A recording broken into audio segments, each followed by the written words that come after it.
Magandang umaga kabayan.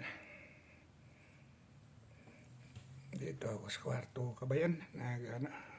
Maliligo ako maya. Magpunta ako doon sa lansa kabayan. Matahimik talaga dito kabayan. Walang tao. Ako lang nag-isa dito kabayan. Kaya pagkatapos kong maligo kabayan, lakad-lakad muna ako doon sa Kasalama kabayan. Kasi para hindi tayo malungkot dito sa bahay ba. Kung mag-isa lang tayo, doon tayo maglakad-lakad kasi marami ko doon mga pinsanin doon sa lansa kabayan. Dala na pagtingin ko doon sa lansa kabayan, baka maraming tubig yung lansa kong dinadala, baka malubog yun pag maraming tubig kabayan. Kaya tapos kung maligo, magbihis kabayan, punta na ako doon muna kabayan sa lansa. Alagaan ko muna doon yung lansa kabayan, kay isang buwan kami kabayan mag-standby dito. Kain tulog lang ako dito sa bahay kabayan, papasyal-pasyal, walang income kabayan. Pero sige lang kabayan, pahinga mo ng isang buwan kabayan.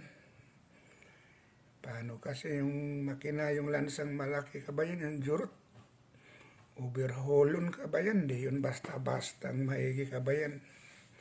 Kasi sabi sa tukin namin, sa bus namin, isang buwan talaga kabayan bago makalaot. Tama-tama kasi Enero, Pebrero talaga makasimula naman kami doon kabayan. Kaya yung mga tangigi doon sa laot kabayan, pahinga muna dahil hindi pa ako nakalaot. Pero magkalaot na ako kabayan. Magsimula naman ako kabayan sa aking mga vlog na kung mga isda o tangigi kabayan. Huli ko yun gabi araw kabayan.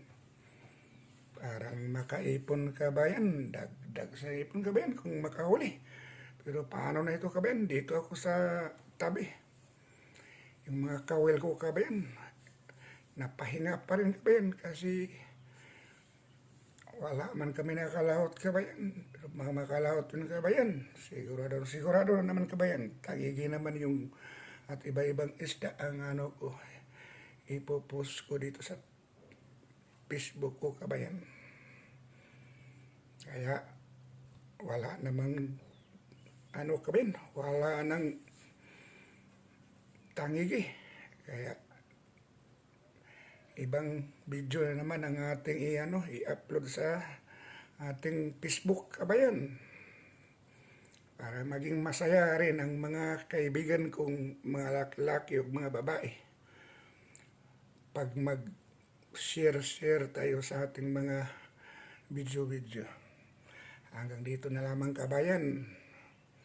Magandang umaga kabayan. Kasi maligo na ako kabayan, punta na ako doon sa lansa kabayan.